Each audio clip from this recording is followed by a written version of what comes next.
अस्सलाम वालेकुम, welcome to binary classroom. और आज की इस क्लास में हम लोग टॉपिक पढ़ने वाले हैं एड्रेसिंग मोड्स इन असेंबली लैंग्वेज। CS 401 का ये लेक्चर नंबर 2 है और हमारे कोर्स का टाइटल है computer architecture and assembly language.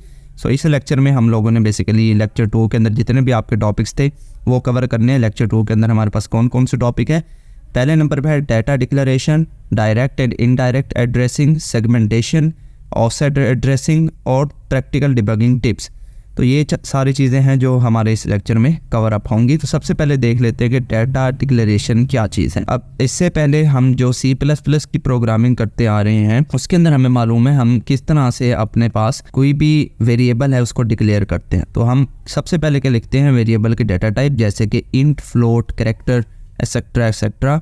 उसके बाद हम लोग क्या करते हैं, वेरिएबल का नाम लिखते हैं। लेट्स सपोज A वेरिएबल का नेम है और देन उसके बाद हम लोग क्या करते हैं, उसको वैल्यू असाइन करते हैं। तो ये जो प्रोसेस होता था ये होता था वेरिएबल इनिशियलाइजेशन, राइट। और डाटा डिक्लेरेशन भी इसी के अंदर ही होती थी कि आप लोग जब भी डाटा को असाइन करते हैं किसी भी वेरिएबल के अंदर तो डाटा डिक्लेरेशन दूसरे टर्म्स में बोली जाती है। अब इसी चीज को हम लोग असेंबली लैंग्वेज में किस तरह करते हैं, उसी को हम लोग यहाँ पर डाटा डिक्लेरेशन ही बोल रहे हैं।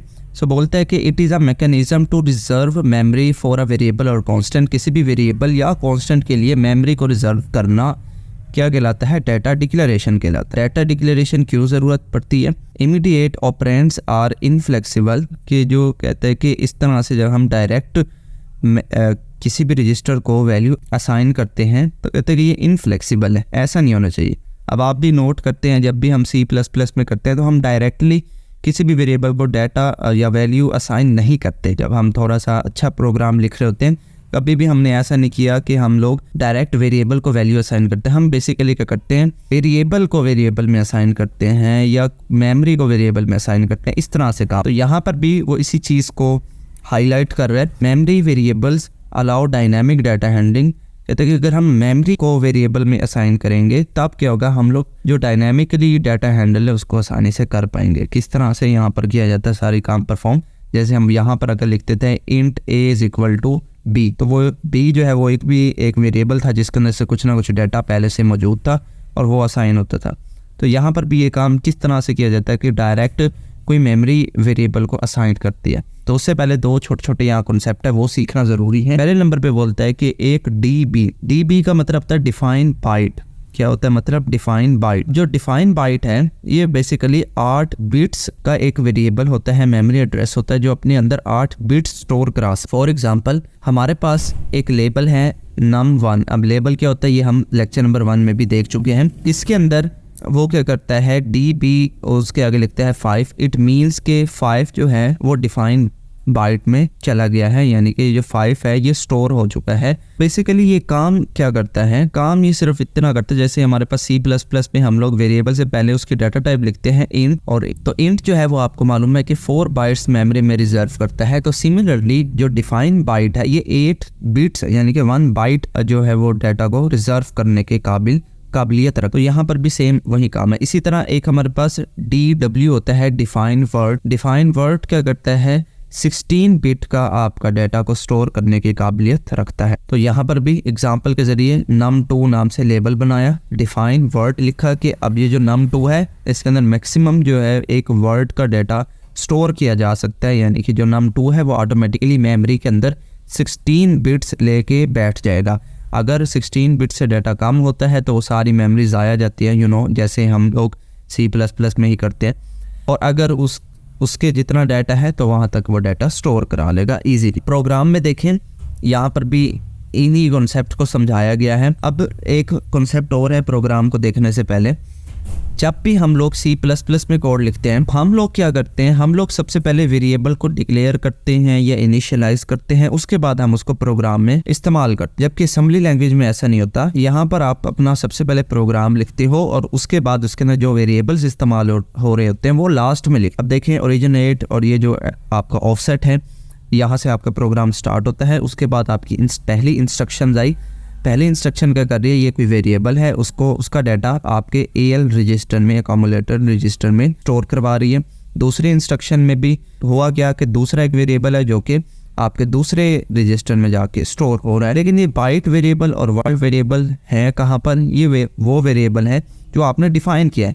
लेकिन हमने तो ऊपर डिफाइन नहीं किए, तो इसके अंदर कहाँ डिफाइन करते हैं, यहाँ नीचे डिफाइन करते हैं। तो नीचे जब हमारा पूरा प्रोग्राम खत्म हो गया, यहाँ पर देखें तो आपके तमाम वेरिएबल्स जो हैं वो डिक्लेयर हुए हैं। पहला जो आपका बाइट वेरिएबल था वो भी यहाँ पर हमने एज अ लेबल की शक्ल में उसका नाम लिखा, कॉलन डाला, क्योंकि लेबल का सिंटैक्स यही है कि आपको कॉलन डालना पड़ता है। उसके बाद जैसे हम यहाँ डाटा टाइप लिखते हैं इंट, यहाँ पर भी हमने बताया कि हम जो डाटा देने वाले हैं वो 8 बिट्स का डाटा है, तो उसके लिए हम लोग डिफाइन बाइट इस्तेमाल करते हैं DB, और आगे हमने वो वैल्यू देनी है जो हम यूज करना चाहते हैं। उसके बाद वर्ड वेरिएबल को डिक्लेयर किया, उसके अंदर हमें मालूम है कि हम जो इसके अंदर डाटा डालने वाले हैं वो 16 बिट्स का होने वाला है, तो उसके लिए हम लोग डिफाइन वर्ड इस्तेमाल करते हैं और उसके अंदर हमने जो डाटा डालना है वो डाल देते। अच्छा, ये काफ़ी बच्चों को कंफ्यूज होती है, ये 0x का चीज़ है। ये 0x का बेसिकली साइन होता है कि आपका ये जो नंबर है ये हेक्साडेसिमल नंबर है, क्योंकि जो 16 बिट नंबर होते हैं वो हेक्साडेसिमल नंबर होते हैं, तो उसको रिप्रेजेंटेशन इस तरीके से किया जाता है। आई होप काफ़ी सारे बच्चों को मालूम भी होगा।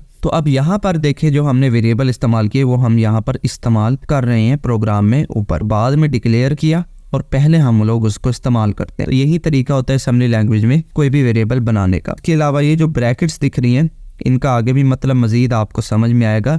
अभी के लिए आपने यही याद रखना कि जब भी आप लेबल या कोई मेमोरी एड्रेस बनाते हैं, बेसिकली मेमोरी एड्रेस, तब आपको ये ब्रैकेट्स डालना होती है। ये रिप्रेजेंट करती है कि ये जो इसके अंदर चीज़ है ये किसी न किसी मेमोरी एड्रेस को पॉइंट कर रही है, जो कि आपको लेटर ऑन प्रोग्राम में देखने को मिलेगा। तो ये इसका काम होता है, इसका मतलब होता है। नेक्स्ट बढ़ते हैं डायरेक्ट एड्रेसिंग। डायरेक्ट एड्रेसिंग में क्या लिखते हैं, कहते हैं कि the process of accessing memory using a fixed label, किसी एक फिक्स्ड लेबल से मेमोरी को एक्सेस करना, यानी कि आपके पास एक ही लेबल है लेकिन उस लेबल में मल्टीपल टाइप्स का डाटा स्टोर है, मल्टीपल डाटा स्टोर है काफ़ी ज़्यादा। यानी कि थोड़ा मैं आपको ज़रा C++ की लैंग्वेज में समझाऊँ, क्योंकि हमने वही पढ़ी हुई है ना बेसिक्स बच्चों ने, तो उनको यहाँ से थोड़ा सही से अंदाज़ा होगा। लेट्स सपोज मैं एक वेरिएबल बना रहा हूँ इंट, और वेरिएबल का नाम इजी रखते हैं इंट ए नाम से वेरिएबल है। अब लेट्स सपोज इसके अंदर मैं वैल्यू असाइन कर रहा हूँ, इसके अंदर वैल्यू है लेट्स सपोज 3, और इसके अंदर एक दूसरी वैल्यू है लेट्स सपोज 4, और इसके बाद तीसरी वेरिएबल लेट्स सपोज 5। क्या इस तरह पॉसिबल है? आप इस तरह वेरिएबल डिक्लेयर कर सकते हैं C++ में? नहीं कर सकते। अगर आपने कभी इस तरह करना भी हो तब आप क्या तब आप करते सिर्फ ये हैं कि यहाँ ए के आगे स्क्वायर ब्रैकेट लगाते हैं। अब जगह ही नहीं बची चलें थोड़ा मैं इसको रिमूव करके दोबारा आपको समझाता हूँ। ओके, तो इस तरह से हम लोग वेरिएबल का डिक्लेयर कर सकते हैं। मेरा ये आपसे सवाल था। इस तरह से हम लोग वेरिएबल नहीं डिक्लेयर कर सकते, क्योंकि एक ही वक्त में वेरिएबल के अंदर एक ही वैल्यू स्टोर होती है, मल्टीपल नहीं होती।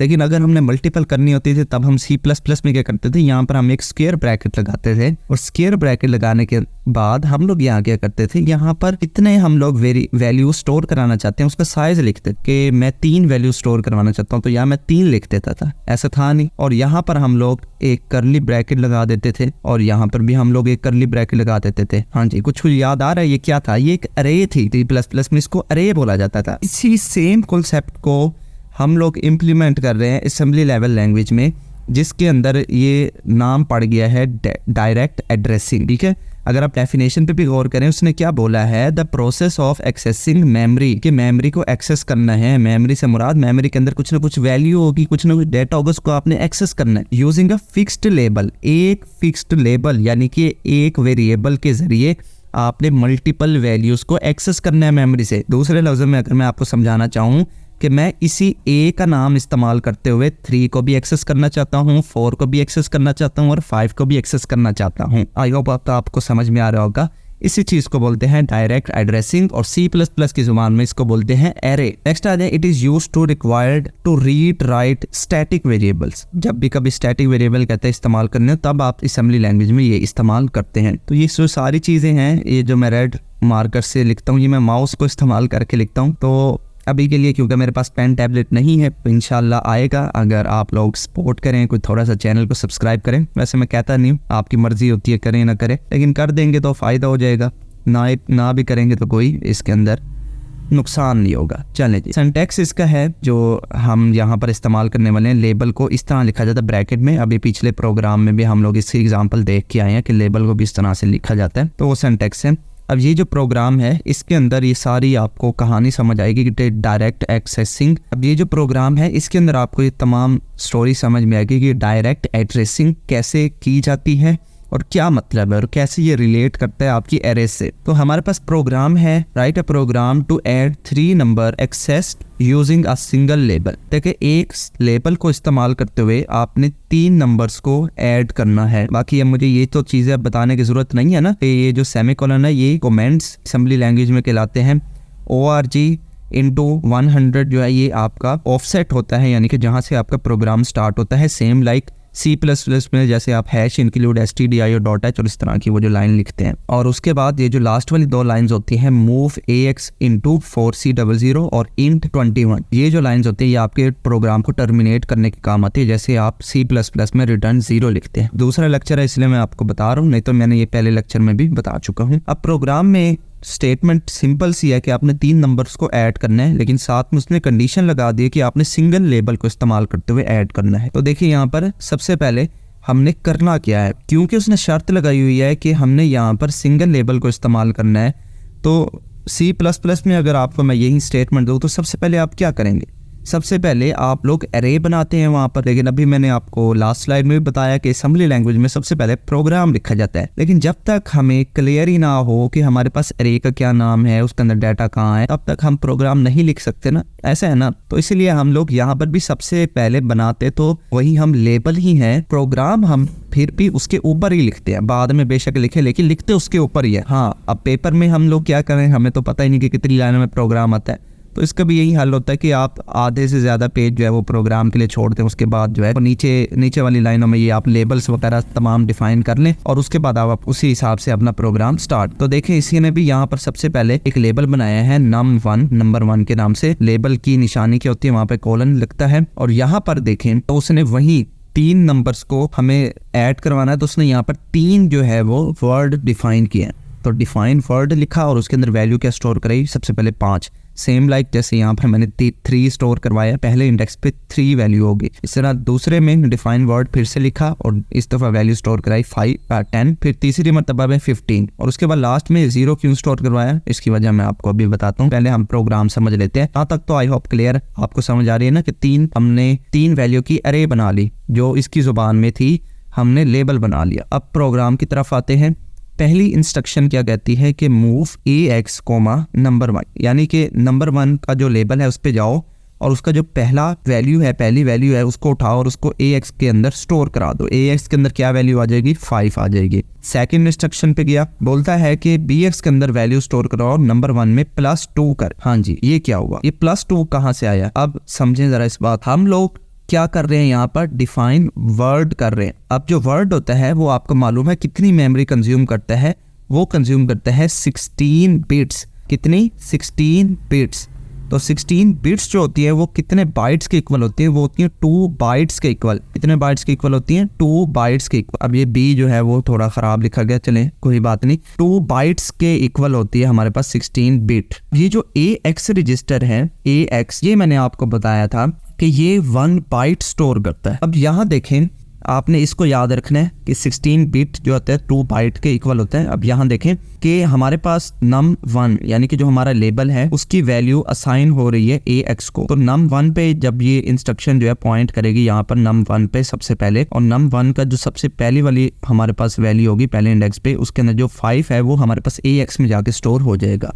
अब मुझे इस पॉइंटर को नेक्स्ट लाइन पे मूव कराना है, तो उसके लिए मुझे क्या करना पड़ेगा। C++ में तो जब हम इस पे लूप लगाते हैं अरे पे, तो हम कहते हैं कि ये 0 इंडेक्स है, ये 1 इंडेक्स है और ये 2 इंडेक्स है, और उसी हिसाब से वो बढ़ता रहता है और वैल्यू पिक करता रहता है। लेकिन यहाँ पर ऐसा निज़ाम नहीं है। तो यहाँ पर हम लोगों को बताना पड़ता है कि हमने कितने बाइट्स का जंप लेना है। बाइट्स लफ्ज़ गौर करें, मैं बाइट वर्ड। तो इस टाइम हमारे पास जो नंबर 1 का एड्रेस होगा वो बोलता है कि उसके अंदर 2 को ऐड कर दो। 2 मीन्स 2 बाइट को ऐड कर दो। तो जब 2 बाइट इसके अंदर ऐड होंगे तो ये ऑटोमेटिकली नेक्स्ट इंस्ट्रक्शन पे पॉइंट करेगा। एक बात याद रखें, ये आगे भी लेक्चर में आएगी, लेकिन मैं पहले ही क्यों बता देता हूँ कि जिस तरह आप आगे बढ़ते रहते हैं, मुझे पता है ना बच्चे भूल जाते हैं चीज़ें, वो समझ नहीं पाते, डिफ्रेंशिएट नहीं कर पाते चीज़ों को। ये मैंने अभी पहली स्लाइड में बताया कि ये जो स्केयर ब्रैकेट्स होती हैं ये क्या पॉइंट करते हैं, ये मेमोरी एड्रेस को पॉइंट करती है। अगर मैं ये स्केयर ब्रैकेट ना लगाऊं और खाली num1 लिख दूं तो वो एड्रेस को वो एड्रेस रिप्रेजेंटेशन नहीं होगी। जिस तरह से मैं आपको C++ की ज़ुबान में समझाता हूँ तब आपको ज़रा बेहतर आसानी से समझ आएगी। C++ में कभी आपने इस तरह का सिंटैक्स देखा है? लोग लिखते थे इस तरह A और उसके पास स्टार लगा देते थे और उसके आगे इस तरह से ब्रैकेट्स लिख देते थे और आगे उसके अंदर जो भी डाटा उसका स्टोर होता था। तो ये क्या होता था? पॉइंटर होता था ना। जब भी हम लोग स्टार लगाते थे तो वो क्या करता था? वो एड्रेस को मैनिपुलेट करता था और उसी के अंदर ही वो वर्किंग करता था।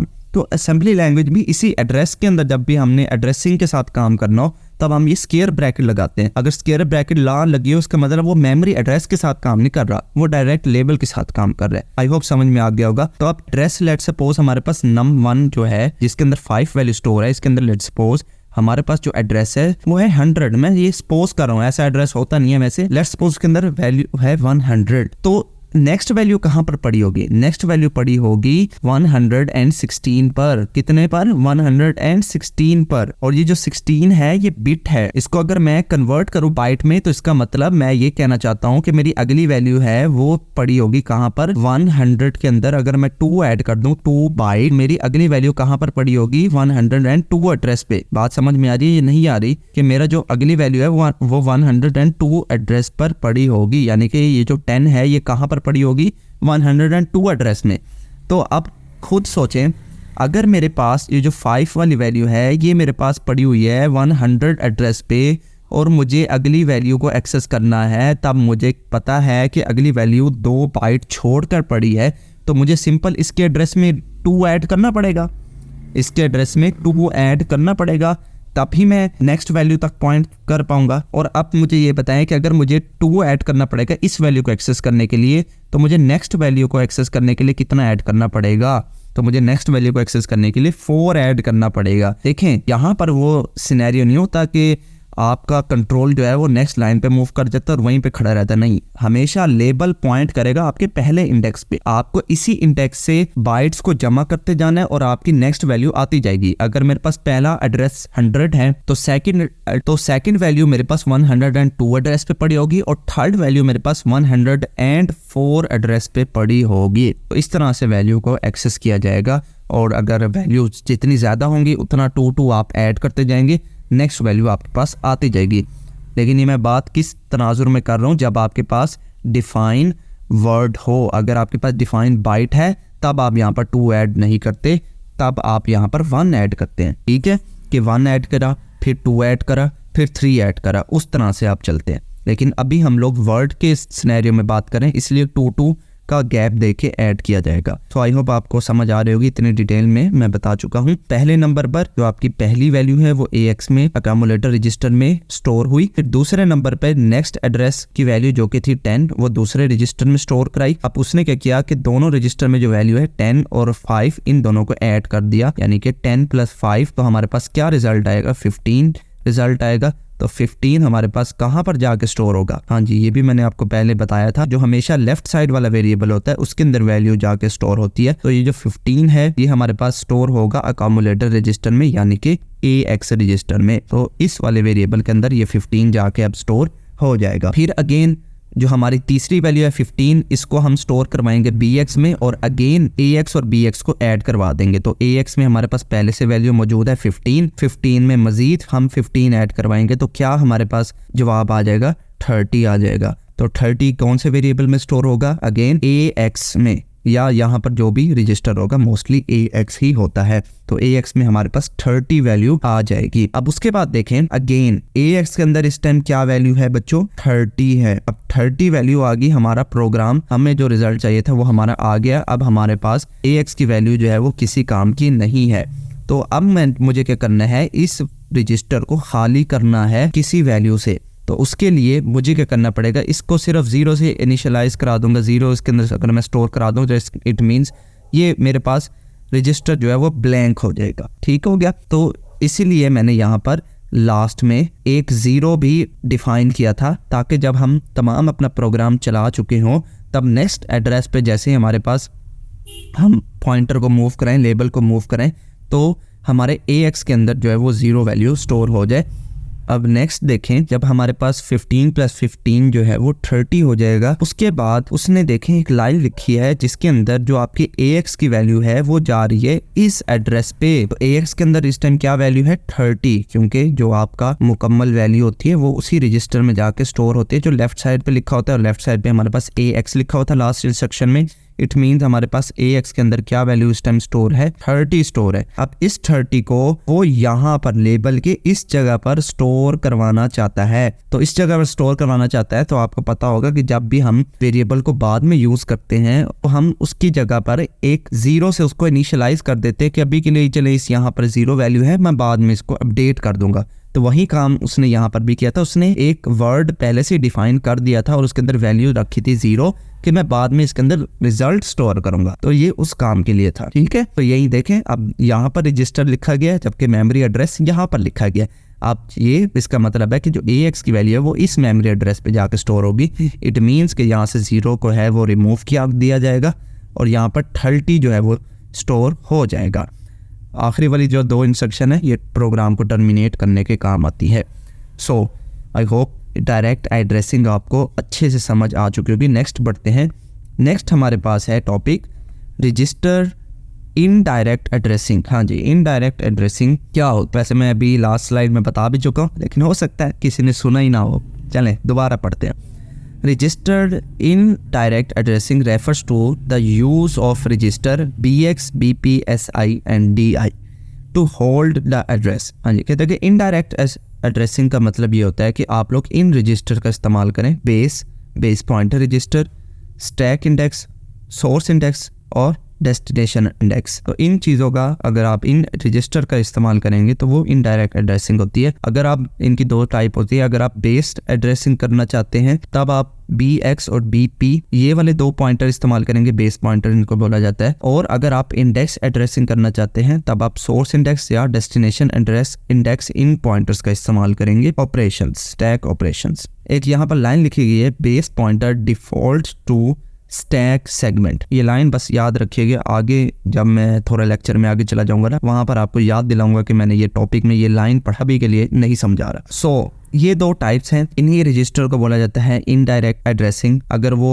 B से स्टार्ट होंगे तो बेस एड्रेसिंग, S और D होगा उसके अंदर, या उसका जो आखिरी एलिमेंट होगा II होगा, वो इंडेक्स एड्रेसिंग होगी। अब यहाँ देखें प्रोग्राम में हो क्या रहा है, एक लेबल बना हुआ है num1 के नाम से और एक दूसरा लेबल बना हुआ है L1 के नाम से। num1 जो लेबल है उसके अंदर वर्ड को डिफाइन किया गया है 5, 10 और 15, ये इसका डाटा है। देखें ये वाला जो सिंटैक्स अभी मैंने लिखा DW5, DW10, DW15, DW0, ये बिल्कुल सेम है सिंटैक्स। इसके फर्क कहाँ पर है, यहाँ पर बस कोमा नहीं आता, लास्ट में आपको हर दफा DW लिखना पड़ता है। यहाँ पर अगर आप एक दफा DW लिख के आगे आप लोग कोमा के साथ भी वैल्यूज को सेपरेट कर दें, वो भी वही काम करता है जो अभी लास्ट वाला करता था, ठीक है। दूसरा लेबल है जो बेसिकली लूप का काम कर रहा है, और ये लूप क्या कर रही है, ये बेसिकली ऐड कर रही है आपके BX के अंदर जो भी वैल्यू होगी उसको AX के वेरिएबल के साथ, और फिर ऐड कर रही है BX के अंदर 2, और ये लूप जो है वो चलता जा रहा है। तो ये है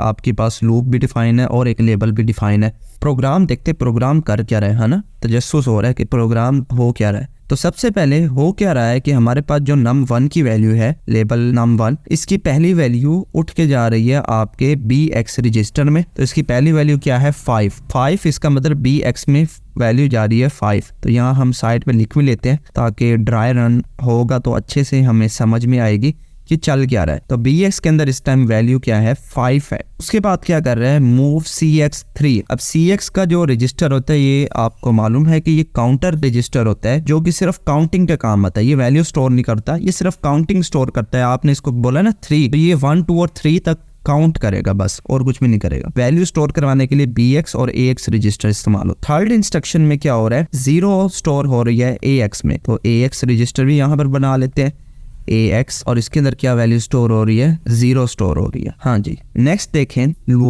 लूप देखते हैं लूप क्या कर रहा है, काम कर रहा है। तो लूप ये काम कर रहा है कि जो bx का एड्रेस है उसके अंदर जो भी वैल्यू पड़ी है उसको ax में ऐड कर रहा है। bx के एड्रेस पे हमारे पास वैल्यू पड़ी है इस टाइम 5 है, तो 5 को ax में ऐड कर रहा है, यानी कि 0 + 5 होगा। ax के अंदर क्या वैल्यू आ जाएगी, 5 आ जाएगी, क्योंकि लेफ्ट साइड पे जो भी हमारे पास रजिस्टर होते हैं उसके अंदर रिजल्ट जाके स्टोर होता है। तो ओवरऑल हमारे पास ax के अंदर इस टाइम क्या वैल्यू होगी, 5 होगी। उसके बाद कहता है कि ऐड करें टू bx के अंदर। अब तो जरा गौर करें, एक चीज गौर करें, यहाँ पर ब्रैकेट्स लगी हुई है, यहाँ पर ब्रैकेट्स नहीं लगी हुई। इसका मतलब ये जो डायरेक्ट एड्रेस है उसके अंदर 2 ऐड करवाया जा रहा है।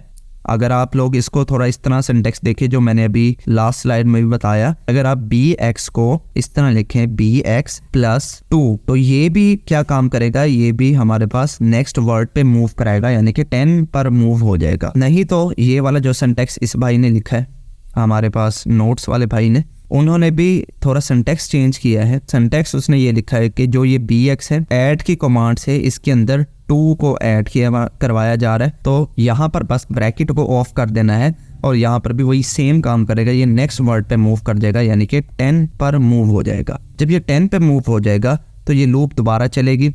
अब हमारे पास bx के अंदर जो वैल्यू होगी वो 10 हो जाएगी, ये 5 जो है वो रिमूव हो चुका होगा, 10 हो जाएगी वैल्यू, और ये 10 जो है वो हमारे पास दोबारा से ax में ऐड हो जाएगी। तो पहले ax के अंदर क्या वैल्यू मौजूद थी, पहले से 5 मौजूद थी, यहाँ पर 10 को ऐड करेंगे तो ये टोटल वैल्यू कितनी हो जाएगी, टोटल वैल्यू हमारे पास ये हो जाएगी 15। तो अब हमारे पास जो ax के अंदर वैल्यू है वो 15 हो जाएगी। अगेन लूप कि नेक्स्ट इंस्ट्रक्शन पे जाएंगे, अगला वर्ड ऐड हो जाएगा, नेक्स्ट वर्ड ऐड हो जाएगा तो अगली वैल्यू पर हमारे पास bx पॉइंट करेगा। तो आप यहाँ से जो है वो 10 रिमूव होके 15 हो जाएगा। ठीक है, आई होप समझ में आ रही होगी। अब मेरे से मजीद नहीं लिखा जा रहा माउस से, तो ये 15 हो जाएगी वैल्यू, और 15 + 15 यहाँ पर भी ऐड होगी, तो टोटल हमारे पास वैल्यू हो जाएगी वो होगी 30। तो हमारे पास ax के अंदर क्या वैल्यू हो जाएगी, 30 आ जाएगी। तो इस तरह से भी हमारे पास एड्रेसिंग काम करती है। इसी को बोला जाता है इनडायरेक्ट एड्रेसिंग, कि जब आप लोग ये जो ब्रैकेट वाली है ना, सिंपल मैं आपको बता रहा हूँ, जब आप ये ब्रैकेट वाली चीजें ना इस्तेमाल करके यहाँ पर डायरेक्ट नाम लिख रहे हो, इसी तरह यहाँ पर भी देखें डायरेक्ट नाम लिख रहे हैं, वो ब्रैकेट नहीं डाली यहाँ पर, जबकि लास्ट प्रोग्राम में आपने यहाँ पर ब्रैकेट डाली थी, इसलिए वो डायरेक्ट एड्रेसिंग था कि आप डायरेक्टली मेमोरी के साथ ऐड या सब्ट्रैक्ट कर रहे हैं और उसी के साथ आगे बढ़ रहे हैं या पीछे आ रहे हैं। इनडायरेक्ट में इस तरह से काम होता है, राइट, कि जो आपके पास पहले से ही मौजूद निमोनिक्स हैं उनका इस्तेमाल करते हुए आप लोग मेमोरी तक रसाई हासिल कर रहे हैं और आप वैल्यूज को ऐड या सब्ट्रैक्ट कर पा रहे हैं। नेक्स्ट बढ़ते हैं बेस + ऑफसेट। बेस + ऑफसेट में क्या बोलते हैं भाई, it combines base register with constant offset. जो बेस रजिस्टर की कहते हैं वैल्यू है उसको एक कांस्टेंट ऑफसेट के साथ ऐड करेंगे, इसको बेस + ऑफसेट एड्रेसिंग बोला है इन्होंने। It is efficient for structure अरे एक्सेस। हाँ जी, कहते हैं कि ये एफिशिएंट है कि आप लोग जिस तरह काम करें स्ट्रक्चर के साथ या अरे के साथ, उस टाइप काम मिलाया जाता है। सिंटैक्स इसका वही है, बेस रजिस्टर प्लस कुछ ना कुछ ऑफसेट ऐड हो रहा होगा, कुछ ना कुछ कांस्टेंट वैल्यू ऐड हो रही होगी, या ऐड हो रही होगी या सब्ट्रैक्ट हो। लेकिन यहाँ पर गौर करने की बात यह है कि यहाँ पर जो रजिस्टर इस्तेमाल होगा वो बेस रजिस्टर होगा, उसके एड्रेस के साथ मैनिपुलेशन हो रही होगी। हाँ, अगर डाटा हम लोग किसी और एड्रेस में किसी और रजिस्टर में स्टोर कराते हैं तो वहां से वो एक्सेस होगा। कैसे, एग्जाम्पल से देखें। कहता है कि इफ DS, ये DS का मतलब डाटा सेगमेंट, उसके अंदर हमारे पास कहता है कि ये 1000 एक वैल्यू है, एड्रेस है। दूसरे नंबर पे बेस रजिस्टर है, उसके अंदर हमारे पास 0 100 है, और ऑफसेट भी उसने दिया हुआ सवाल में कि 100 है। तो अब वो बोलता है कि आप लोग इस पे बेस + ऑफसेट एड्रेसिंग लगाएं और इसका जवाब हमें बताएं। तो ड्राई रन सबसे पहले आप इसको करके देखेंगे तो हो क्या रहा है। ड्राई रन में सिंपल सा ये हो रहा है कि जो आपके डाटा सेगमेंट की वैल्यू है वो ऐड हो रही है बेस रजिस्टर की वैल्यू और आपका ऑफसेट। आपने इनको सब सिंपल से ऐड करना है, ऐड करने के बाद आपके पास ये 10 जो है वो जवाब आ जाएगा, राइट। प्रोग्राम में देखें, प्रोग्राम में भी इन्होंने इस चीज को ही किया हुआ है। सबसे पहले हमारे पास बेस पॉइंटर रजिस्टर यहाँ पर इस्तेमाल होंगे, तो बेस पॉइंटर रजिस्टर में शुरू में वैल्यू 0 असाइन करवाई जा रही है, जो कि एज अ इंडेक्स काम करेगा कि इस वक्त हम लोग शुरू में ही मौजूद हैं। उसके बाद जो num1 है, अब वो यहाँ पर नीचे आया नहीं, लेकिन आपको पता है कि ये num1 जो है ये यही वाला, जैसे ये लेबल बनाया है यहाँ पर भी वही उसके बारे में बात कर रहा है। उसके अंदर बोल रहा है कि आपने जो बेस रजिस्टर है उसको ऐड करेंगे, यानी कि उसका इंडेक्स ऐड करेंगे तो वो 0, तो वो हमारे पास AX में जाके स्टोर हो जाएगी उसकी जो भी वैल्यू होगी। नेक्स्ट हम लोग बेस रजिस्टर के अंदर 2 ऐड करेंगे तो वो नेक्स्ट एड्रेस पे जंप कर जाएगा। सेम यही चीज़ है जो मैं आपको यहाँ पर भी समझाता आ रहा हूँ और इस प्रोग्राम में भी समझाया है मैंने, राइट। तो वही चीज़ जिस तरह लूप में काम करती है चीज़ें कि आप 0 से इंडेक्स को इनिशियलाइज करवाते हैं और उसके बाद उसके 1 बाय 1 एड्रेस को ट्रैवर्स करते जाते हैं और उसकी हर वैल्यू को एक्सेस करते हैं। नेक्स्ट आते हैं सेगमेंट एसोसिएशन। सेगमेंट एसोसिएशन क्या है? It is an effective address must be combined with segment base. यानी कि ये एक इफेक्टिव एड्रेस है, offset must be combined with segment base, जिसको आप लोग सेगमेंट बेस के साथ कंबाइन करते हैं। अब यहाँ पर कुछ रजिस्टर है, कुछ सेगमेंट्स है और उनके यूज केस लिखा गया है। कहते हैं कि ये जो बेस रजिस्टर है, सोर्स इंडेक्स और डेस्टिनेशन इंडेक्स है, ये डाटा सेगमेंट रजिस्टर में आते हैं और ये डाटा को एक्सेस करने का इनका काम होता है। दूसरे पॉइंट पे देखें, कहते हैं कि बेस पॉइंटर जो रजिस्टर है, ये जो रजिस्टर है ये स्टैक सेगमेंट का काम करता है। जो भी स्टैक आपको लेक्चर नंबर 1 में बताई थी कि जिसके अंदर bottom to top value store होती है और सबसे पहले जो टॉप वाली वैल्यू होती है वो पॉप होती है और इस तरह से सारा काम कर। दूसरे नंबर पे जो ओवरराइड्स हैं, ओवरराइड प्रीफिक्स के बारे में बात कर रहे हैं।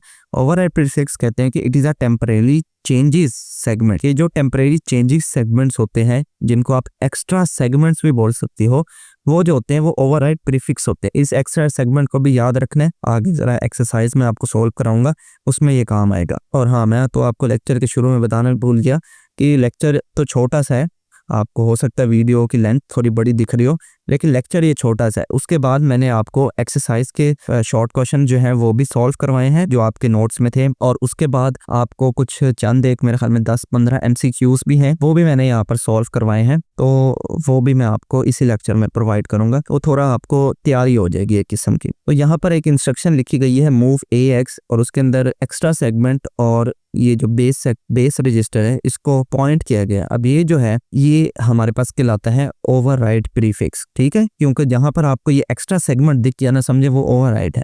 हाँ, अगर आपको इनमें से दिखता है बेस, सोर्स या डेस्टिनेशन इंडेक्स में से, तब आप लोगों को डाटा सेगमेंट उसको कंसीडर कर सकते। नेक्स्ट बढ़ते हैं कॉमन एरर एंड फिक्सेस। कुछ एरर्स जो यहाँ पर बता रहे हैं। पहला है, कहते हैं कि साइज मिसमैच। साइज मिसमैच का एरर क्या है? कहते हैं कि फर्ज करें आपने एक लेबल बनाया num1 के नाम से, उसके अंदर आपने डिफाइन बाइट, यानी कि आप लोग 8 बिट्स का डाटा स्टोर करते हैं, उसके अंदर आपने 5 एक वैल्यू है जो उसके अंदर आपने बता दी कि ये लेबल के अंदर ये वाली वैल्यू जाके स्टोर होगी। तो उसके लिए बोलता है कि अगर आप लोग ये वाला रजिस्टर इस्तेमाल करेंगे, कौन सा? लेक्चर नंबर 1 में भी मैंने आपको बताया था कि जिस रजिस्टर के साथ X लगाओ, आपने समझ जाना है कि वो एक 16 बिट रजिस्टर है, राइट। तो यहाँ पर देखें, जो वो लेबल बना रहा है वो तो बाइट का बना रहा है, बाइट तो 8 बिट होती है और ये रजिस्टर 16 बिट है, तो इसका मतलब ये एक एरर है। आपने कभी भी इस तरह से डिक्लेरेशन नहीं कर दी। तो किस तरह करेंगे? जब भी आप अगर आप बाइट इस्तेमाल करें हो, तब आप AL या AH, ये दो मैंने लेक्चर नंबर 1 में बताए थे, AL और AH, ये दोनों अकामुलेटर रजिस्टर जो हैं ये 8 बिट अकामुलेटर रजिस्टर है, कि जो X वाले होते हैं सारे, ये हमारे पास 16 बिट अकामुलेटर रजिस्टर होते हैं, राइट। तो जब भी अगर आपने लेबल बनाया हुआ है बाइट साइज का, तब आप लोग जो रजिस्टर बनाएंगे वो AL या AH में से बना। हाँ, अगर आपने यहाँ पर लिखा हुआ है DW, तो क्या होता है? डिफाइन वर्ड, तब आप ये 16 बिट रजिस्टर यूज कर सकते हैं, तब उस केस में सही हो। ठीक हो गया? आई होप समझ में आ गया होगा। दूसरे नंबर पे कहते हैं कि एम्बिगुअस ऑपरेंड्स। इसमें क्या कहता है एरर? कहता है कि ये जो एक इंस्ट्रक्शन लिखी हुई है मूव नंबर 1, जो कि एक मेमोरी एड्रेस से लेबल है और उसके अंदर 5। हाँ जी, तो यहाँ पर देखें तो डायरेक्टली एक वैल्यू जो है, डायरेक्टली कोई कांस्टेंट है, वो हमारे पास मेमोरी के अंदर स्टोर किया जा रहा है बगैर ये बताए कि उसका साइज क्या है। तो इस तरह से वो बोलता है कि आप लोग नहीं कर सकते, आपको बताना पड़ता है कि इसका साइज वर्ड में है या किस चीज में है। तो उसके लिए जो उसने करेक्ट इंस्ट्रक्शन बताई है वो ये है कि आप लोग लिखेंगे वही मूव, उसके बाद जो सेम आपने ऊपर लिखा था वो तो सेम आ जाएगा, लेकिन उससे पहले आप लोग बस ये साइज बता देंगे कि जो आपका ये नंबर है ये बाइट है, ठीक है, यानी कि 8 बिट नंबर है, तब वो इसके अंदर आसानी से चला जाएगा। और ये लेबल भी यहाँ पर जिस तरह उसने बताया हुआ है डिफाइन बाइट का होना चाहिए, नहीं तो यहाँ पर फिर से अगेन एरर आ सकता है। थर्ड नंबर पर है इलीगल एड्रेसिंग। इलीगल एड्रेसिंग में वो क्या बताता है कि आप मेमोरी से मेमोरी कोई भी चीज मूव नहीं कर सकते, मेमोरी से मेमोरी कोई भी चीज मूव नहीं कर सकते। अगर मैं आपको C++ की लैंग्वेज में इसको समझाऊं, तो मैं एक वेरिएबल यहाँ पर बना रहा हूँ इंट, तो मुझे बताना ये वेरिएबल है या नहीं है। वैसे वेरिएबल कहना भी इसकी तौहीन है, तो अगर मैं लिखूं int 1 = 2, हाँ जी, तो मुझे बताएं क्या ये एक वेरिएबल है या नहीं है। ये वेरिएबल है ही नहीं, ठीक है। लॉजिक तो वेरिएबल वाली सेम आ रही है ना, कि मैं कह रहा हूँ कि इस 2 को इस 1 में असाइन कर दो, लेकिन आप भी मुझे कहेंगे क्या हो रहा है। यहाँ पर तो हमारे पास कोई ना कोई वेरिएबल का नाम होता है, और हमने पढ़ा हुआ है कि वेरिएबल का नाम न्यूमेरिक में नहीं हो सकता। वेरिएबल के रूल्स 9th-10th में पढ़ाए जाते हैं, फर्स्ट ईयर सेकंड ईयर में पढ़ाए जाते हैं। कभी भी प्रोग्रामिंग का कोर्स होता है उसमें पढ़ाया जाता है कि उसका नाम कभी भी न्यूमेरिक से स्टार्ट नहीं होता, इट मींस नंबर को नंबर असाइन नहीं हो सकता। तो यही बात वो यहाँ पर वो इसी चीज को पॉइंट आउट कर रहे हैं। आप लोग मेमोरी से मेमोरी को डायरेक्ट मूव नहीं कर सकते, आपको हमेशा एक रजिस्टर लगेगा। आप मेमोरी से सबसे पहले वैल्यू उठा के उस रजिस्टर में रखेंगे और फिर उस रजिस्टर से वैल्यू मेमोरी में जाके दूसरी मेमोरी में जाके स्टोर करेंगे। ऐसा नहीं होगा जैसे यहाँ पर है। हाँ, दूसरे सिनेरियो में देखें, जैसे फर्ज करें कि मैंने एक वेरिएबल बनाया a और अच्छा वो इंट का t चला गया, चले रहने दे, कोई बात नहीं। तो इसके अंदर मैंने वैल्यू लिखी 1। दूसरा मैंने वेरिएबल बनाया इंट, चले यहाँ पर अब थोड़ा ख़राब है तो बस आप समझने पे ध्यान दें। दूसरा वेरिएबल मैंने बनाया इंट b, उसके अंदर मैंने क्या वैल्यू स्टोर करा दी a। हाँ जी, तो अब क्या हुआ, अब मेरे पास जो 1 है ये अब b के अंदर भी जाके स्टोर हो गया, यानी कि मैंने डायरेक्ट तो एक्सेस नहीं करवा पाया इसके अंदर वैल्यू, लेकिन मैंने सबसे पहले एक वेरिएबल की वैल्यू को दूसरे वेरिएबल की वैल्यू में उस तरह से स्टोर करवा दिया। तो यही सेम कॉन्सेप्ट यहाँ पर भी कह रहा है कि फ़र्ज़ करें आपकी ये एक मेमोरी है और उसके अंदर कोई एक वैल्यू स्टोर है, आप इस मेमोरी को डायरेक्टली किसी दूसरी मेमोरी में ट्रांसफ़र नहीं कर सकते इस वैल्यू को। तो इस वैल्यू को जब मैंने दूसरी मेमोरी में ट्रांसफ़र करना होगा तो मैं डायरेक्टली नहीं कर पाऊंगा, तब मैं क्या करूंगा, इसको सबसे पहले किसी एक रजिस्टर में स्टोर करवाऊंगा और फिर जो है उस रजिस्टर को वैल्यू में दूसरी मेमोरी में स्टोर करवाऊंगा। इस तरह डायरेक्टली मैं इसको स्टोर नहीं करवा सकता। आई होप समझ में आ गया होगा कॉन्सेप्ट। यहाँ पर प्रोग्राम के जरिए भी समझाया गया है। ये जो आपका एक मेमोरी एड्रेस है ये सबसे पहले इस रजिस्टर में वैल्यू स्टोर कर रहा है और फिर ये जो रजिस्टर है ये दूसरी आपकी कोई मेमोरी है उसके अंदर आपका डाटा लेके जा रहा है। डायरेक्टली आपकी ये वाली जो इंस्ट्रक्शन है मूव px और ये वाला पे pp प्लस ti कि दोनों ही हमारे पास मेमोरी एड्रेसेस हैं और दोनों एक दूसरे के अंदर डाटा ट्रांसफर नहीं कर सकते। ओके, नेक्स्ट बढ़ते हैं एक्सरसाइज की तरफ। लेक्चर आपका खत्म हो चुका है, तो जिस बच्चे ने सिर्फ लेक्चर देखना था तो यहीं तक हमारा लेक्चर खत्म हो चुका है। नेक्स्ट आपकी एक्सरसाइज है, तो यहाँ से वो सवाल जो आपके नोट्स के लास्ट में एक्सरसाइज दी हुई थी उसका सोल्यूशन है। पहले नंबर पर बोलते हैं what is the label and how does the assembler differentiate between code label and data labels. सबसे पहले बोलते हैं कि लेबल क्या है, लेबल की definition. So label is a symbolic name representation of a address in the memory, के memory address का एक सिंबॉलिक नेम जो है वो लेबल कहलाता है। एग्जाम्पल के तौर पे num1 जो है वो एक लेबल है, ये हमारे पास इस 5 को जो कि एक मेमोरी एड्रेस है वर्ड टाइप का उसको रिप्रेजेंट कर। उसके बाद कोड लेबल और डाटा लेबल के बारे में पूछा, तो कोड लेबल हमारे पास ऐसे लेबल को बोलते हैं जो हमारे पास इंस्ट्रक्शन से पहले लिखा जाता है। जैसे कि आपकी लूप्स थी, अभी मैंने आपको दिखाया, कहाँ गया वो प्रोग्राम, ये वाला, इसके अंदर देखा ये जो लूप थी ये एक इंस्ट्रक्शन लेबल थी, ये एक कोड लेबल थी क्योंकि ये हमारे पास इंस्ट्रक्शन पहले लिखी जा सकती है। और दूसरे नंबर पे हमारे पास डाटा लेबल होती है। डाटा लेबल वही लेबल होती है जो कि प्रोग्राम के बिल्कुल लास्ट में लिखी जाती है, जो मैंने आपको बताया अभी से। अब आगे हमारे पास कहता है कि the assembler does not inherently distinguish them, programmer must ensure connect users. कहता है कि जो असेंबलर होते हैं उसको ना इस लेबल का पता है और ना ही इस लेवल का, मतलब इन दोनों के दरमियान डिफरेंशिएट करने पता कि कौन सा कोड लेवल है कौन सा डाटा लेवल है। तो ये प्रोग्रामर को पता है कि कौन सा कोड लेवल है और कौन सा डाटा लेवल है। ठीक है, जिसमें डाटा स्टोर हो रहा होगा वो डाटा लेवल है, जिसमें लूप वगैरह चल रहे होंगे तो वो हमारे पास कोड लेवल होगा। ठीक है, यानी कि जिसमें इंस्ट्रक्शंस परफॉर्म हो रही होंगी, सिंपल जिसके अंदर मूव वाली कमांड आ जाएगी। इस तरह के अगर आपके किसी लेवल में चीजें हों तो वो कोड लेवल कहलाता है। नंबर 2 पर आ जाए, list the 7 addressing mode available in 8080 architecture. तो जो 7 एड्रेसिंग मोड है यही हम लोग पढ़ के भी है। सबसे पहले डायरेक्ट, इनडायरेक्ट एड्रेसिंग मोड, उसके बाद base plus offset addressing mode, index plus offset addressing mode, base plus index addressing mode और base index plus offset addressing mode, और लास्ट में है इम्प्लिसिट एड्रेसिंग मोड। जो डायरेक्ट एड्रेसिंग मोड था ये simple जिस तरह हम लोग लेबल बनाते हैं उस तरह से। रजिस्टर इनडायरेक्ट, इसके अंदर हमने देखा कि जो बेस पॉइंटर वाले रजिस्टर होते हैं या सोर्स और डेस्टिनेशन इंडेक्स वाले होते हैं वो हमारे पास इनडायरेक्ट में आते हैं। बेस और ऑफसेट में जो आपका ये इनडायरेक्ट रजिस्टर है इसके अंदर अगर हम कोई कांस्टेंट वैल्यू ऐड कर देते हैं तो वो बेस प्लस ऑफसेट रजिस्टर होते हैं। इंडेक्स ऑफसेट रजिस्टर क्या होंगे, जिसके अंदर हम सोर्स या डेस्टिनेशन इंडेक्स के अंदर कोई कांस्टेंट वैल्यू को ऐड कर देंगे तो वो इंडेक्स ऑफसेट रजिस्टर कहलाएगा। ठीक है, निशानी के लिए अगर जिसके लास्ट में आई आ रहा होगा, आई स्टैंड फॉर इंडेक्स, तो ये सोर्स इंडेक्स है। इसी तरह डेस्टिनेशन इंडेक्स पे होता है DI जिसको बोलते हैं। उसके बाद बेस प्लस इंडेक्स रजिस्टर है, इसके अंदर हम बेस पॉइंटर और जो इंडेक्स है सोर्स इंडेक्स या डेस्टिनेशन इंडेक्स में से कोई भी चीज़ ऐड कर दें तो वो बेस और इंडेक्स पॉइंटर एड्रेसिंग मोड कहलाएगा। और लास्ट में अगर हम तीनों को ऐड कर दें कि बेस रजिस्टर भी हो, इंडेक्स रजिस्टर भी हो और साथ में कोई कांस्टेंट वैल्यू भी ऐड हो रही हो, तो base plus index plus offset register कहलाएगा। और लास्ट में है इम्प्लिसिट एड्रेसिंग मोड। सो इम्प्लिसिट रजिस्टर में क्या हो रहा है कि हमारे पास जो निमोनिक्स हैं उनकी मदद से कोई एडिशन या मल्टीप्लिकेशन परफॉर्म हो रही हो और इस तरह के जो भी अरिथमेटिक ऑपरेशन है परफॉर्म हो रहे हैं वो इम्प्लिसिट एड्रेसिंग मोड कहलाएगा। जैसे यहाँ पर मल्टीप्लाई करवाया जा रहा है पी एक्स को ए एक्स के साथ, ये MUL मल्टीपल का निमोनिक है। नेक्स्ट आ जाए differentiate between effective address and physical address. Physical address lecture number 1 में पढ़ा था, इफेक्टिव एड्रेस अभी के लेक्चर में हमने पढ़ा है।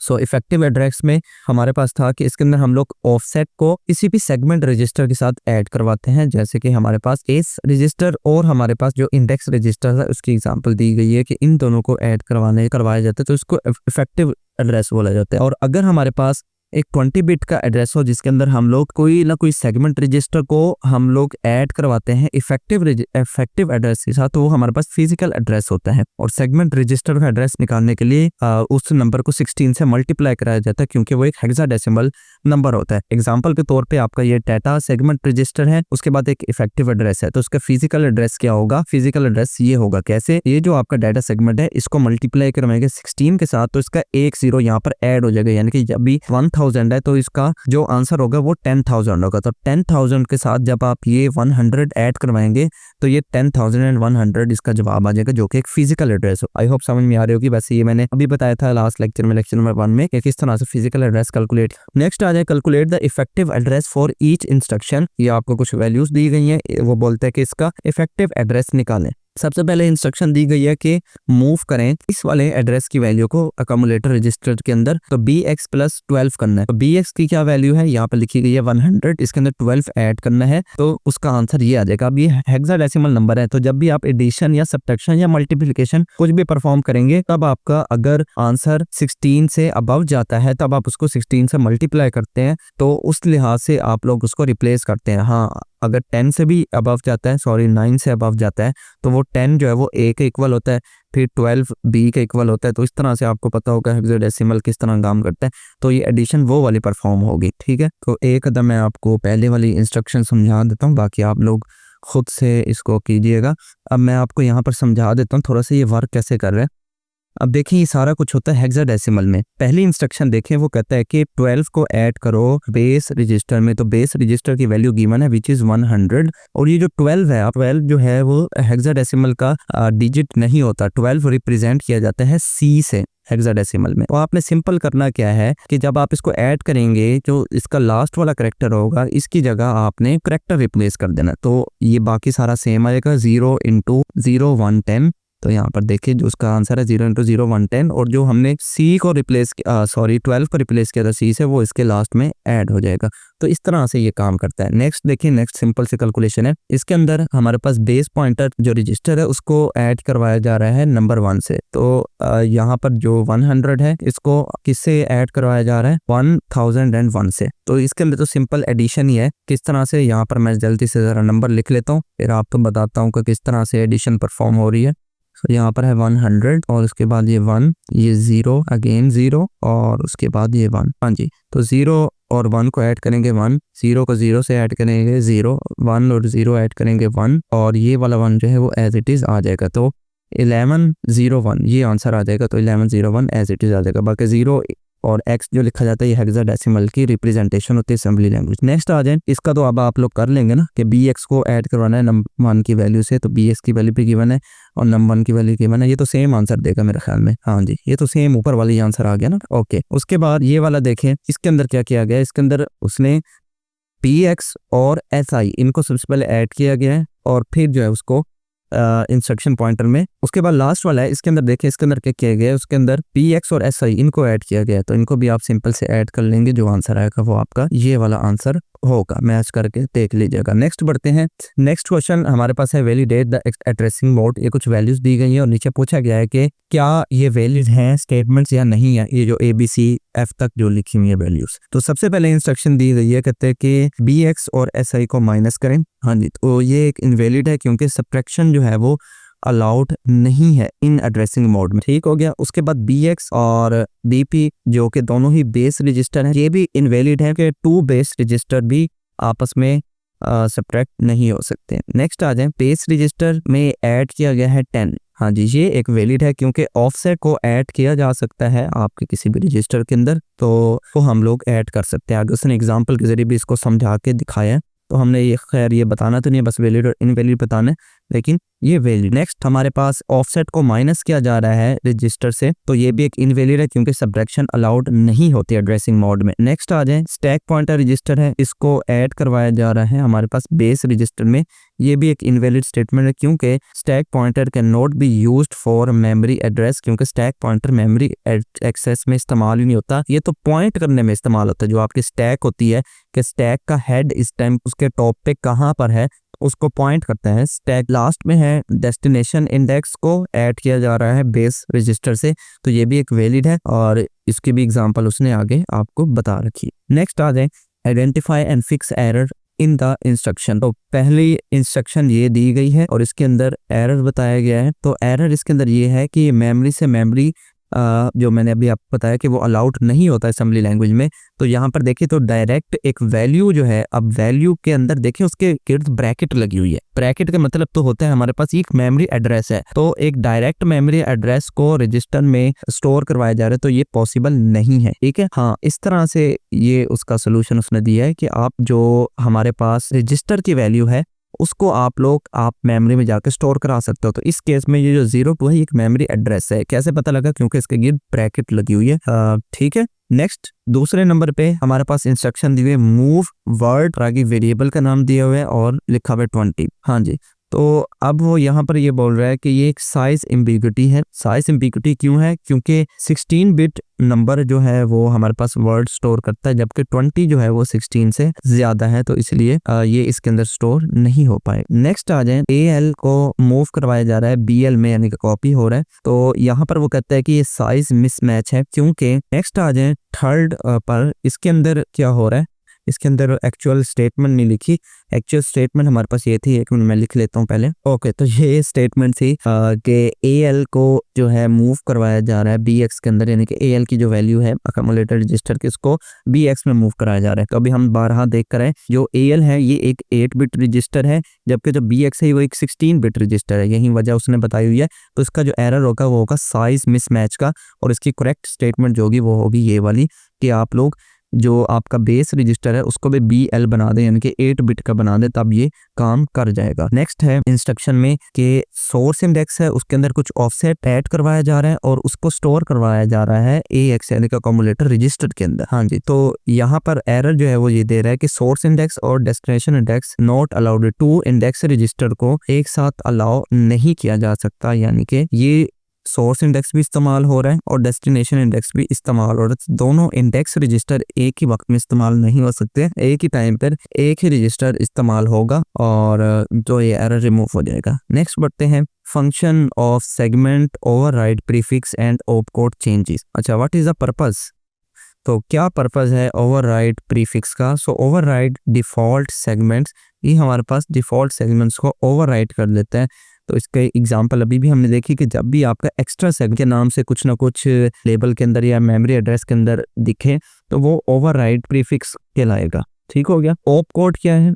ऑप कोड के अंदर क्या चेंजेस आएगी कि it adds a prefix byte 26H4ES। कहते हैं कि जो आपका ऑप कोड होगा उसके अंदर 26 हेक्साडेसिमल का 26 जो है वो हमारे पास ऐड हो जाएगा एज अ प्रीफिक्स हर उस इंस्ट्रक्शन में जिसमें ये इस्तेमाल होगा।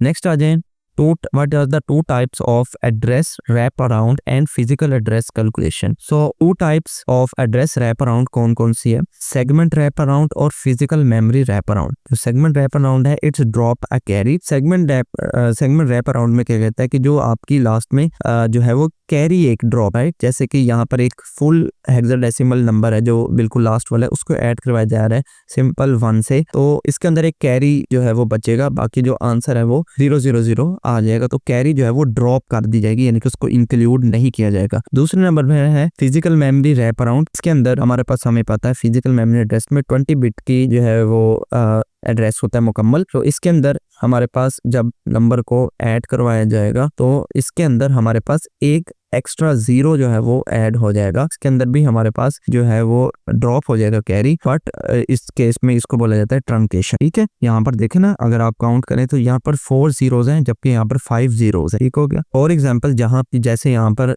डाटा सेगमेंट बेस रजिस्टर और सोर्स इंडेक्स की वैल्यू दी गई है ये 4 टाइम्स f। अब इसके अंदर जो हमारा इफेक्टिव एड्रेस है उसके अंदर देखिए क्या किया गया है, जो हमारे पास वैल्यू है 4 टाइम्स f के अंदर फिर से अगेन 4 टाइम्स f को ऐड किया गया है। जब 4 टाइम्स f को ऐड किया तो उसका आंसर ये आया। तो इसके अंदर देखें जो ये लास्ट में 1 है ये कैरी बिट है, तो इस कैरी बिट को जब हम ड्रॉप करेंगे तो आंसर हमारे पास ओवरऑल ये आ जाएगा। नेक्स्ट देखें कि यहाँ पर फिजिकल एड्रेस में भी वही काम किया गया कि इसके अंदर भी आपको पता है कि 16 से मल्टीप्लाई कराते हैं तो लास्ट में एक जीरो ऐड हो जाता है, एक जो उसका नंबर ऐड हो जाता है, तो वो यहाँ पर जो है वो सेम वही काम किया गया, इन दोनों को ऐड किया गया। जब ऐड किया गया तो इसके अंदर भी जो लास्ट में हमारे पास कैरी बचा इसको ड्रॉप करना है, लेकिन इसको ड्रॉप किया तो हमारे पास एक एक्स्ट्रा जो है वो जीरो जो है वो तो आ गया, लेकिन वो जो कैरी है वो ट्रंकेट हो गया, यानी कि वो भी एक किस्म का ड्रॉप ही हो गया। तो ओवरऑल जो हमारे पास 5 बिट्स की एक जो स्ट्रिंग नंबर होगा वो हमारे पास आंसर होगा। नेक्स्ट आ जाए राइट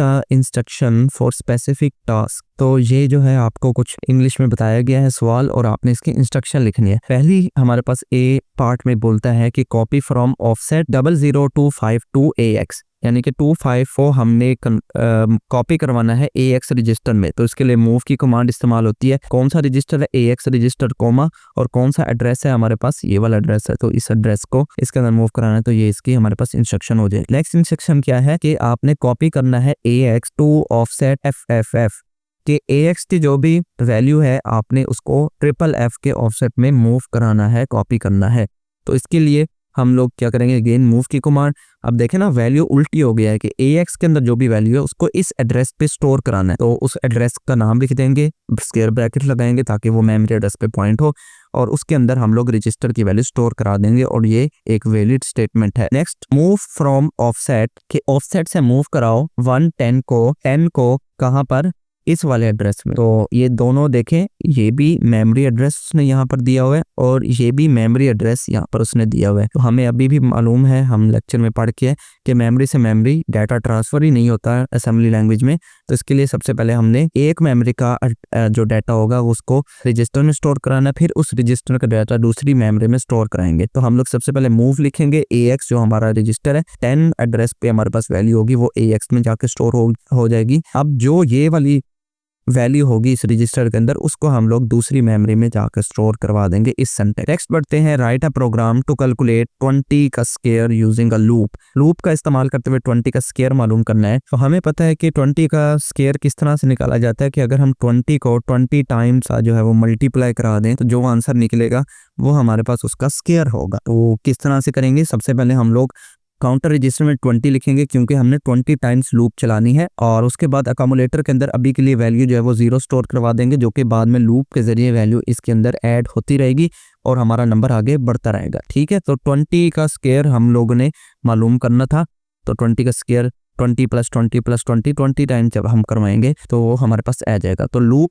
लगाएंगे, लूप का लेबल बनाया गया L1 और इसके अंदर ऐड करना है सिंपल 20 को ऐड करते जाना है हमारे पास जो हमारा अकोमोलेटर रजिस्टर उसके अंदर, और लूप को चलाते जाना है। तो जब तक ये 20 है फिर 19 होगा, 18 होगा, इस तरह करते करते ये 0 पे नहीं आ जाएगा, तब तक 20 ऐड होता रहेगा हमारे अकोमोलेटर रजिस्टर के अंदर, और लास्ट में जो हमारे अकोमोलेटर रजिस्टर के अंदर वैल्यू आ जाएगी वो हमारे पास 20 का केयर होगा, और उसको हम लोग यहाँ पर रिजल्ट वाले मेमोरी एड्रेस में जाकर स्टोर करवा रहे हैं। तो रिजल्ट जो है, अब क्योंकि ये एक मेमोरी एड्रेस है इसका हमने ज़रूर से लेबल बनाना है, तो लेबल यहाँ पर प्रोग्राम के एंड में हमें मालूम है बनाते हैं, और उसके अंदर हमने वर्ल्ड टाइप का जो है एक लोकेशन रिजर्व कर ली, और उसके अंदर शुरू में अभी के लिए वैल्यू रख दी 0, और बाकी ये जो 2 स्टेटमेंट है ये आपको पता है ये प्रोग्राम को टर्मिनेट करने के काम आते हैं। प्रोग्राम हमारा इतना सा था। सो आई होप आपको ये समझ में आ गया होगा। नेक्स्ट बढ़ते हैं MCQs। एक्सरसाइज हमारी खत्म हो गई। पहला MCQs है, what is the purpose of the DB directive in assembly language. तो DB का मतलब होता है डिफाइन बाइट, तो ये 8 बिट यानी कि 1 बाइट को डिफाइन करने के लिए काम आती है। नेक्स्ट आ जाए, which of the following is an example of immediate addressing. और इमीडिएट एड्रेसिंग का मतलब ये होता है कि आप पूरी एक वैल्यू को डायरेक्टली रजिस्टर में स्टोर करवा रहे हो, वो इनमें से ऑप्शन में से बतानी है। तो पहले जो है ये तो नहीं है, क्योंकि ये आपके बेस एड्रेस को बेस पॉइंटर के अंदर जो वैल्यू है उसको असाइन करा रही है। तो दूसरे वाली जो वैल्यू है उसको देखें, बी ऑप्शन, उसके अंदर डायरेक्टली वैल्यू आपके रजिस्टर में जाके स्टोर हो रही है, तो सेकंड वाले सारे ठीक होंगे। नंबर 3 पे देखें, इन द इंस्ट्रक्शन मूव, ये एक इंस्ट्रक्शन है मूव जो कि लेबल नंबर 1 से हमारे पास अकोमोडेटर रजिस्टर के अंदर वैल्यू आ रही है। What does number 1 represent? तो number 1 represent direct addressing. Next आ जाए, which register pair is used in based addressing? तो बेस एड्रेसिंग में हमारे पास तमाम वो रजिस्टर जो बी से स्टार्ट होते हैं वो आते हैं, तो बी एक्स है एंड बी पी है।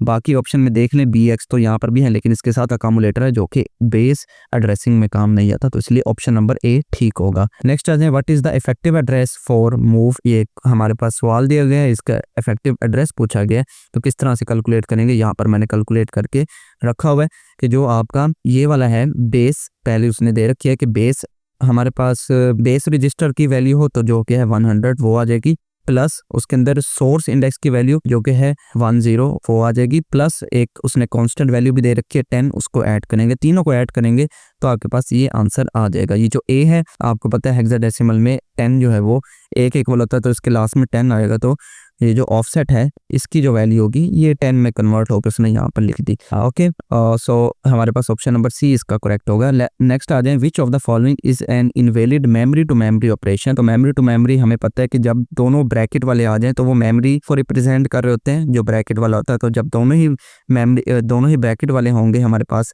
इंस्ट्रक्शन के अंदर तो वो मेमोरी टू मेमोरी ऑपरेशन कहलाएगा। जबकि बाकी सब में देखें किसी में वैल्यू आ रही है किसी में रजिस्टर, तो इस तरह से वो बाकी वैलिड होंगी, पहले वाला इनवैलिड होगा। What is the physical address if data segment की वैल्यू 1000 एंड बेस रजिस्टर की वैल्यू 100? तो इसका हमने फिजिकल एड्रेस बताना है। तो फिजिकल एड्रेस हमें पता है कि जो भी हमारे पास डाटा सेगमेंट होता है उसको हम 16 से मल्टीप्लाई करते हैं तो इसके अंदर एक 0 ऐड हो जाता है, इसका मतलब ये 10,000 हो जाएगा, और उसके अंदर हमने 100 जब ऐड किया तो 10,100 हमारे पास आंसर होगा। तो ऑप्शन नंबर ए वाले हमारे पास ठीक हो जाएंगे सारे। विच segment register is associated with base pointer by default? तो स्टैक सेगमेंट, ये अभी लेक्चर में भी आया था, मैंने आपको कहा था कि जो बेस पॉइंटर है बाय डिफॉल्ट वाली इस लाइन को याद रखें। तो ये वही वाली लाइन यहाँ पर एमसीक्यूज में पूछी गई है कि जो बेस पॉइंटर है ये by default stack segment register के साथ एसोसिएट हो। उसके बाद what does the instruction move byte num1, 5 resolve? तो इसमें पूछ रहा है कि इसमें पूछ रहा है कि इसके अंदर क्या एम्बिग्युइटी है। सो इसके अंदर जो एम्बिग्युइटी है वो है मेमोरी साइज की, ठीक है, क्योंकि हो सकता है ये जो num1 है ये जब भी लेबल डिफाइन होगा वहाँ पर हो सकता है ये वर्ल्ड में हो वहाँ पर ये प्रॉब्लम कर सकता है, ठीक है। तो ये एम्बिग्युइटी इन मेमोरी साइज, तो मेमोरी साइज की ये एम्बिग्युइटी यहाँ पर हमारे पास ऑप्शन नंबर बी ठीक हो। नेक्स्ट आ जाए, which addressing mode is used in move? ये इंस्ट्रक्शन दी गई है, इसके अंदर कहता है कि कौन सा एड्रेसिंग मोड इस्तेमाल हुआ है। तो सबसे पहले आपने यहाँ पर देखना है कि आपका कौन सा रजिस्टर इस्तेमाल हुआ है। तो यहाँ पर सोर्स इंडेक्स है तो इसका मतलब ये इंडेक्स रजिस्टर है, और साथ में एक कांस्टेंट है, तो कांस्टेंट आपको पता है ऑफसेट होता है। तो सबसे पहला ऑप्शन देखें डायरेक्ट जो कि नहीं, दूसरा देखें इंडेक्स, तो जहां पर भी इंडेक्स है तो यहाँ पर इंडेक्स है, ये ऑप्शन ठीक लग रहा है, प्लस ऑफसेट, हाँ जी आगे कांस्टेंट है तो ऑफसेट, तो ऑप्शन नंबर बी ठीक होगा। नेक्स्ट आ जाए, what happen if B X is equal to 4 times F and source index की value 0001 in B X plus S I? तो ये वैल्यूज दी हुई है, कहता है कि इसका आंसर क्या हो। सो ऑप्शन में देखें, सबसे पहले बी एक्स को सोर्स इंडेक्स में ऐड करना है, तो जब बी एक्स को सोर्स इंडेक्स में ऐड करेंगे तो क्या हमारे पास जवाब आ रहा है? हमारे पास जवाब आ रहा है 10,000। अब क्योंकि लास्ट वाली बिट जो है वो कैरी बिट होती है तो इसको रिमूव डिस्कार्ड कर देंगे, तो हमारे पास 4 टाइम्स 0 जो है वो आंसर आ जाएगा। इसी तरह अगर हम फिजिकल एड्रेस इसका कैलकुलेट करें तब क्या हुआ, जो हमारा पास डाटा सेगमेंट होगा उसको 16 से मल्टीप्लाई करेंगे, प्लस उसके अंदर जो हमारे पास वैल्यू होगी उसको ऐड करेंगे, वो भी हमारे पास सेम ये वाली चीज जो है वो रिटर्न में देगी, क्योंकि ये 16 जो है ये एफ को रिप्रेजेंट करेगा, क्योंकि डाटा सेगमेंट हमारे पास है नहीं, ये जो है वो हमारे पास 4 टाइम्स एफ को रिप्रेजेंट करेगा, उसके अंदर 0 जब ऐड करेंगे तो एक बिट जो है वो एक्स्ट्रा हो जाएगी। तो उसने बोला है इफेक्टिव एड्रेस रैश के इफेक्टिव एड्रेस का आंसर ये आएगा जो कि हमारे पास आया, और फिजिकल एड्रेस का आंसर ये आएगा जो कि हमारे पास आया। तो इसका मतलब बोथ ए एंड बी हमारे पास करेक्ट जो है वो स्टेटमेंट होंगी। नेक्स्ट आ जाए, विच instruction correctly copied AX memory using direct addressing?